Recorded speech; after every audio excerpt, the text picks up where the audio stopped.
Hello, so what I'm going to go ahead and do today is show an example of going across one of the rows on my current project. My current project does have 6 colors. You can kind of see them up here.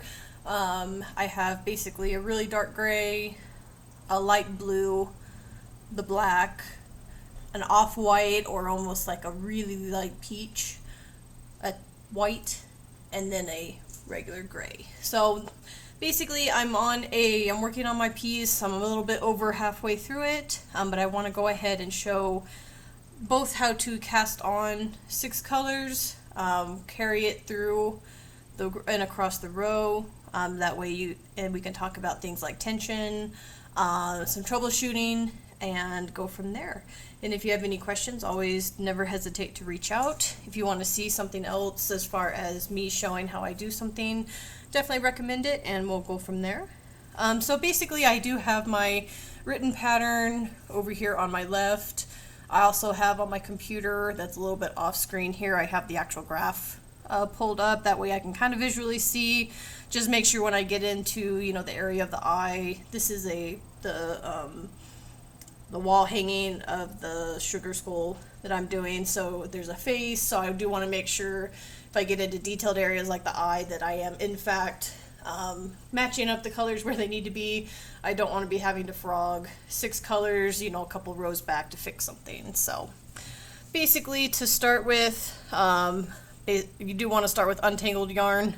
So sometimes when you're carrying colors you get a little bit of a rat's nest going. So I go ahead and I find my first stitch from the previous row. I am right-handed, so I work right to left on my projects. This particular project has actually worked bottom to top. But when I'm actually crocheting, it feels right to left. So I'm going to go ahead and grab my 6 colors. And then from here, we just want to make sure that they're all lined up. So I'm going to do that real quick.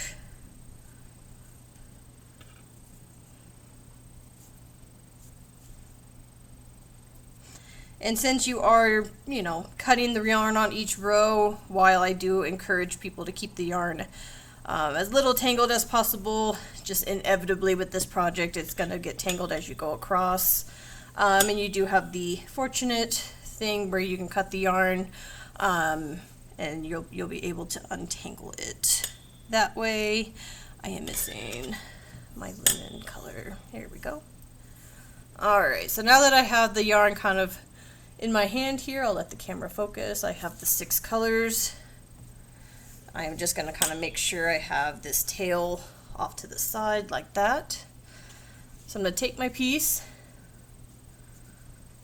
I'm going to lay the 6 colors over the hook.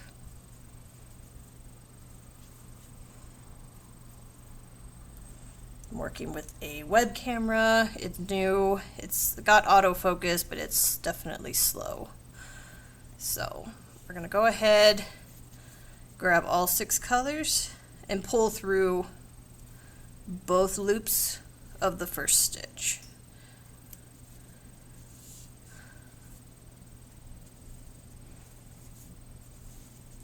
Then I'm just going to even up the length so it kind of matches where everything else is. Tighten it. I always pull the yarn in front of the piece like so. And so this row is worked with 11 stitches of black in the first initial, so I'm just going to grab only the black yarn because it's going to be the color of the first stitch and pull through like that. And so that's going to pretty much secure the yarn, the pieces. They're not going to come out this way, and then the stitches themselves will make sure they don't come out or slide around the other way.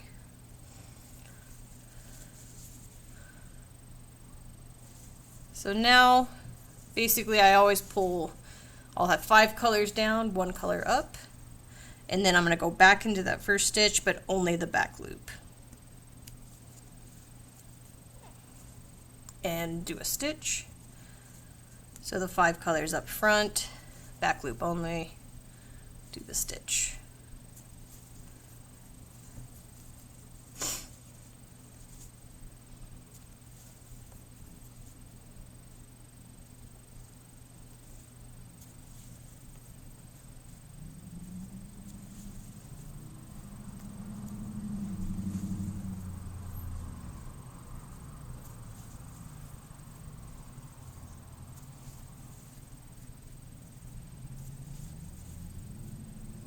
Okay, so this is the last stitch in black.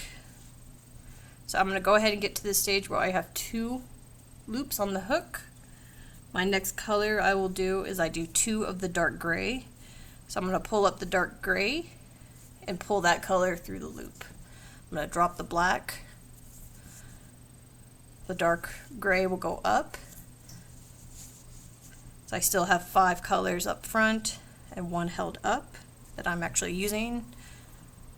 We'll do 2 of the dark. And then I go back to black. I do 4 stitches of the black. So I'm just going to grab the color of black real quick. Do 4.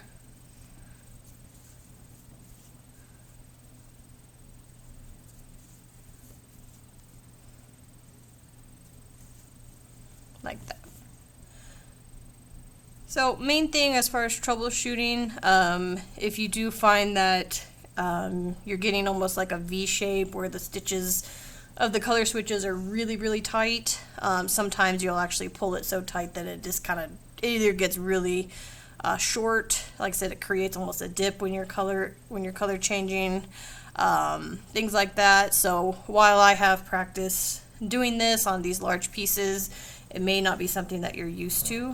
And so my main thing is even basically let your hook size create the tension for this piece. You don't necessarily have to, it almost actually should feel like you're making them too loose because you are carrying a bunch of colors here.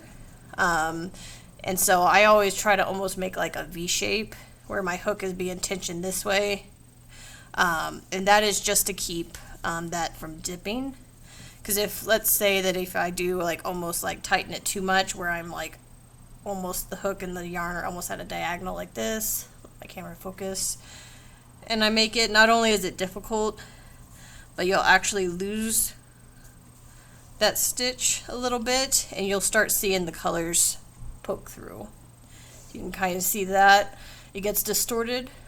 So ironically, it sounds counterintuitive, but to actually keep the yarn from poking through, you want to almost crochet again where it feels a little bit too loose, and let your hook size actually help you make the stitches tight instead of your tension. Hopefully that makes sense. So here I'm going to go ahead and I'm going to redo that color switch. I'm going to make a V. It almost feels too loose.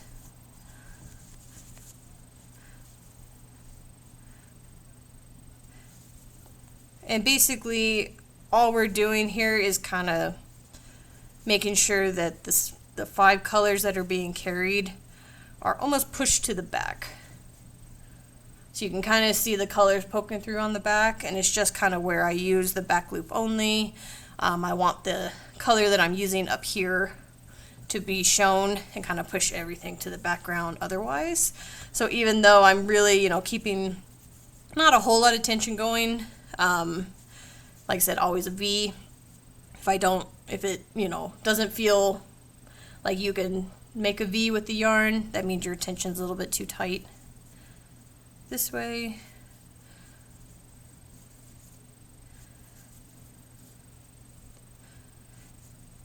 And honest, it's going to take, a little bit of time, a little bit of patience. Obviously with your first rows, with the piece, you're going to be fighting a little bit with just kind of how loopy it feels with that foundation chain. Once you have weight on the piece like this one does, you can get a better feel, and the piece actually starts to lay a little bit flatter than it is if you're doing your beginning rows. But otherwise, it's just a matter of, like I said, making the color changes, keeping the tension from being too tight with those color changes, especially when you get into those single colors, going back and forth. That's going to be the hardest to really keep that tension consistent, and that's just, again, going to take a little bit of practice to do. Don't get too discouraged with it. The other kind of fortunate thing is you do have, the next row on top of it is going to be using that back row, so it'll help kind of balance the piece as far as kind of pulling some of your, stitches that might be a little bit too tight, kind of pull them out a little bit. you know, I'm definitely one to be a little bit of a perfectionist. If you do, knowing that going into projects like this, just know that it's not going to be perfect, especially the first time you do it. Happy accidents makes character in the piece, and it's a learning process as you go. If you know, you're gonna be looking at these patterns, there's just a ton of color changes. We're doing, you know, 11 black, 2 gray, 4 black, 26, you know, it's a lot of counting. You know, if you can multitask and watch a TV show, usually I have to have background noise. Really have to focus on these numbers and counting. Because, yeah, if you get one stitch off or one color off, if you're doing a really detailed piece, it might be in the eye or the face, and it might actually be noticeable. Versus something that might be kind of in a far corner of the piece, you know, use your judgment. Sometimes, you know, accidents happen, you miss a color or you do one too many white. Or something like that is not the end of the world. Just, you know, keep the frustration at the minimum as much as you can. You don't want to be frogging, obviously, with 6 strands of yarn. And at the end of the day, you do cut the yarn, so it's, you know, if you get really frustrated with the piece and you have to start over, not only do you have to frog, but, you know, then the yarn's actually cut. So I do, you know, encourage some smaller projects in this technique before chewing on a huge piece. You know, I might have a few videos with some smaller motifs or something. I have a couple that are on the channel right now, as well as, you know, probably some that I'll post in the future. But definitely want to share kind of my experience with these pieces, how fast I work, things like that. My setup, sometimes, like I said, I just got this web camera. It's a little slow to autofocus. So as soon as I get better at filming, better at sharing, all that'll be published. Thank you, and hope all is well. And I look forward to hearing from people. Thank you.